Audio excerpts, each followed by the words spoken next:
Aste honetako lehenengo proposamenak Euskadira garamatza gerra zibileko bunker errepublikanoen historiari jarraituz, Euripean eta Basoan.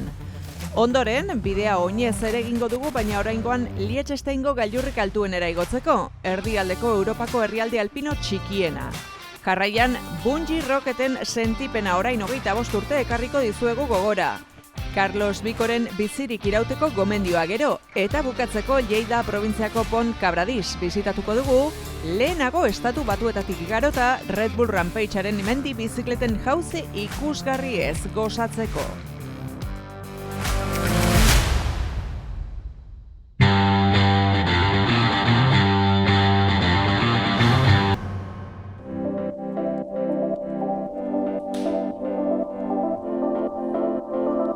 Venga, presa guazen, kriston plana daukegu gaurko egunerakota, guazen! Venga, guazen, Jule prest daukeguta. Bueno, hemen gaude, Ansotegi hotelean, Etxebarrin kokatuta dagoen hotel baten, Lea Artibain, hau Julen da, nire anaia, Lea Artibaiko mendik gida. Eta orain emango dugu kriston buelta polita, ikusiko duzue.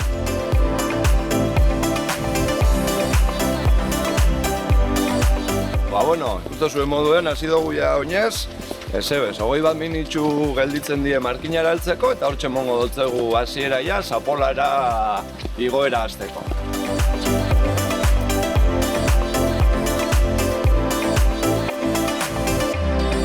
Euskadira etorri gara Bizkai eta Gipuzkoaren arteko mugara. Itsasotik lerro zuzenean 10 kilometrora baino gutxiagora Markina Xemein herria dago. Eta ibilbide honetan iritsi dira Julen eta Gontzal herrigunera. Gaur ruta historiko bat daukegu, horretarako Aina dago hor zain, Astuen oroimeneko kidea, da berak azalduko gaitzu ruta guztia. Orain Zapolara igongo gara, bertan gerra zibileko instalazio batzuk ezagutuko ditugu, trintxera batzuk, bunker batzuk, berreskuratutako bunkerrak, eta bertotik prestatuta daukagun ibilbide bat. Bertan panel batzuk daude panel informatiboak, jendea lasai etorri, eta ikusi eta ikuspegi politekin eguna pasatzeko modukoa.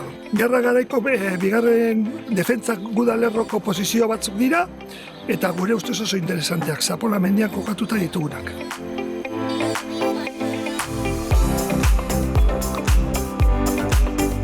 Herria utzi bezain laster mendiran zigotzen hasi gara errepide asfaltatu estu batean zehar. Lehenengo basoek inguratuta eta geroago belarlarre handiek. Bai gustu zuen, zelako leku darra, Santaufen ingurue dau, zuzenki, larruz eta igoz ingurue, baina bueno, orgoixen, urregarai mendixe, bedartzandi mendixe, baina gu kasu hontan hemen ezkerretara ingo dugu eta Zapolara sartuko gara. Hor bertan, Ainak azalduko dozku Zapolako gauza printzipalena, bigarren defentsa lerrue izen zala. Larreotan bazkatzen ari diren behi, ardi eta hauntzek esne pikaina ematen dute, horren erakusgarri, inguruko gaztagile batzuek irabazi dituzten sariak.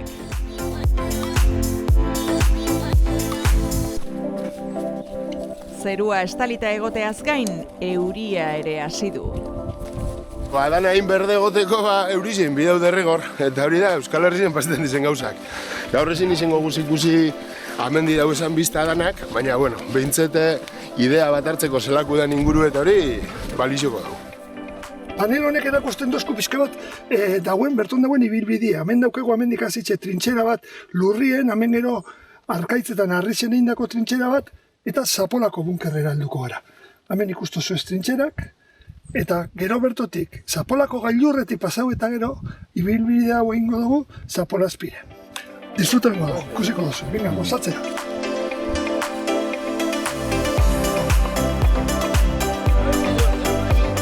Hau da trintxeraren hasiera.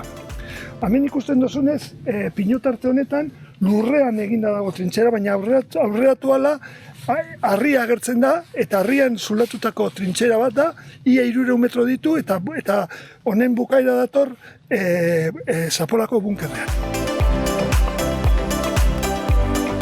Bata bestearen atzean, hirurak aurrera joan dira Lubaki barrutik pinuek inguratuta eta gero, diruditena baino gazteagoak diren bagoek inguratuta. Ikusten duzuen modun, eurizia hasi da, baina bueno, hemen oso babestutegaz. 89. urtean hemen zudu handi bat egon zan, izi eskualde oso erreban, eta bueno, herri txarrak sortu ben hau basue, paguena dana, eta bueno, herri baso deko izena.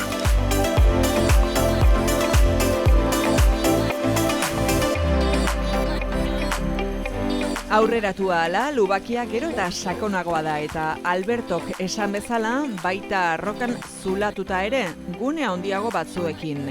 Guneotan kokatzen ziren gelak bunkerra egin bitartean.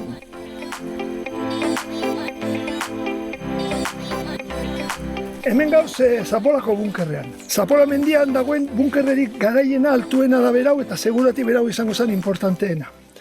Lehen aipatu dugun modun, bigarren defentsa lerroko posizio baten gauz, eta importantea da hau, bere egunien galduta gonzalako, inok ez ban hau ezagutzen. Inguru honetara heltzi oso gatsa zen, hau herritxarren laguntzarekin bideak eta trintxerak eta garbitzu duguz, eta importantea da, Republikak bere egunean indako lanak aldarrikatzen ditugulako honekin, eta memoria historiko aldarrikatzen dugulako.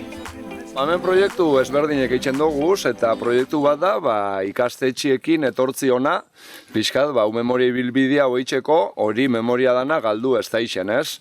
Eskolako umikin edo gentiaz etorten gara, bizitza antzestuek eitxera, bidien zier, pertsonaje batzuk agertzen die, pixkatxo bat honek lekuek merezi daben garrantzixe aukitzeko, ez? Ze esaldi bada, kontetan ez dana astu itxen dala, baina kontetan bada, ez dala azten. Da oso garrantzitsue da, batez be herriko jentiantzako balori emotie honek lekuek dauken garrantzixia, ez?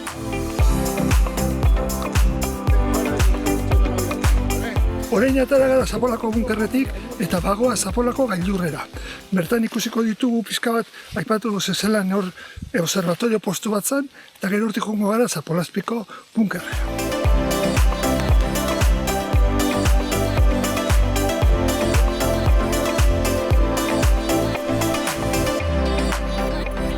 Hemen gau, Zapolako gailurrean, bere egunean guda garaian nago observatorio puntu bat zen. Hemendik ikuskatzeren begiratzen ia Gasteiz aldetik eta abiorik etorte zen, eta nazionalen mugimenduak eta hemendik zaintze ziren. Aipatu nahi dut, gu elkarte bateko partaide garela, astuen eroimena, eta 2008 urtetik gau ezela lanean, gehien bat hasi ginen pertsonea nagusien testigantzak eta jasoaz, eta 2016an hasi ginen Zapola inguruko aztarna honek ikertzen. Orduan badara jogu 8 urte hemen lanean. Ibilbideari jarraitu diogu, oraingoan baso baten barruan jaisteko, zatika oso trinkoa, atertu gabe ari duen euripean. Xea da, buena, zein gotzeu, Euskal Herrizien orain ipiltzen di gauzak batzutan, baina gogotzu bardin, zueri dan hori, hause bidi irakusteko. Ondo markatutako bidean ibili ostean, basoko gunerik trinkoenean barneratu gara berriz. Nik honena gogoratzen dut, justo jalako baten holan atzetik eta gora eta bere ibilitze bunkerra aurkitu genuenean hau Zapolazpikoa, bidea zabaltzen hasi ginen, baina hau dana oso sarratu zen, eta makurtut ibiltze ginen garbitzen. Eta hona pixka bat garbiune honetara urtetan gendunin, zuzen jartzeak ja gorpuz guztia ere minduta. Lehen hau dana zegoen, baina ezin esko esan ibiltzea. Hori da, honena dauketan olako gogorapen bat. Hone bidie, ikusten da moduen, sarratu eda, eta, sorixonez, gentiai ezagutara ez da emote jako hau, gero jente geixa dator, da horre lortzen da, hone bidiek mantentzie, baina, lehenainak esan dabe moduen, hemen bidie topetako eta bidie itxeko elegante egongo ziren, beran egunien.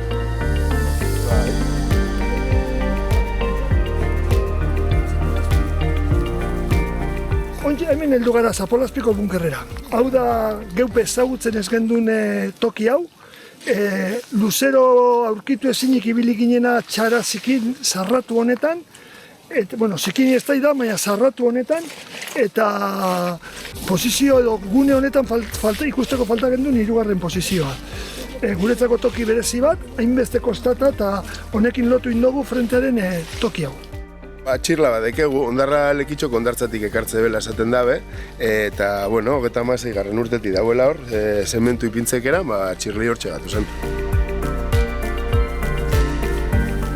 Eraikin honek ia 80 urte dituen arren oso gutxi erabili denez, denbora luzean abandonatuta egon delako, berri bezala dago barrutik. Hemen gauz, Zapolazpiko bunkerraren barruko partean, ez? Eta berton, ikusgarria edo aipagarria da hormigoiaren, porlanaren kalidadea. Zelako garbi ikusten da ondinoik, hainbat urte pasau eta gero. Hau, 1997ko otsailean edo martzoan egindako eraikin bat da. Eta ordundik dago hemen, oraindik ikusten da, enkofraduko egur bat, nola hol bat hemen dagoen, eta, bueno, honetaz aparte, bere egunean, irudimensioko modelo bat egin genuen Josu Santamarina arkeologarekin, eta hemen dauz referentziak, erabilizen referentziak modelo hori egiteko. Odei beltzak joan ez badira ere, instant batzuetan euririk egin ez duenez, bunkerra landarek lurperatuta dagoela ikusteko parada izan dugu, droneari esker.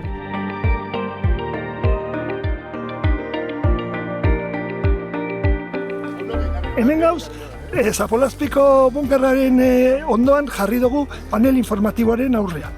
Orduan, panel informatibo honetan ikuspegi panoramiko bat daukagu, ikuspegi hau bertotik atatako argazki bat da, bertotik ikusten dena. Berton, ikusten ditugu Markina, Semein eta Etxebarreko bailadak, eta ikusten ditugu guda lerroak. Guda gauzatu zen lerroak, 7 hilabetez guda, lerro urdina eta gorriaren artean gauzatu zen. Lerro urdina nazionalena eta gorria gudari eta republika defendatzen zuten milizianoena, guda gorri hau. Ikusten dan bezala, lerro gorria beti urdinaren azpian dago, oso posizio txarrak ziren. Hori gaitik eraiki zen, beste bigarren defentsa lerro hau, berdez margotuta daukaguna panelean, eta gogorragoa eraikin sendoekin egin zutena. Guk uste dugu, nazionalak ez zutela gainditu, ez zirela sartu gainditzen republikarraren lehen gudalerroa, bazekitelako jarraian beste lerro gogor bat aurkituko zutela, ez? Eta orduan posizio hauek ez ziren gainditu, amendik galdu beharrean posizioak atzetik sartu ziren oiztik eta sartu ziren nazionalak eta hori gaitik utzi behar izan ziren posizio hauek. Hain dugu goruz, emigendune, ikusi bigendune, eta oin hartuko dugu bide bat, berez, beran egunien, bunker danak ere ikitzeko, etorri zine astukin, eta material dana ekartzen, onagora ekartzeko, erute gaitxune mibe hausora. Holan lortuko dugune da, ibilbide zirkularrau, ja sarratzie, eta bera, itxie.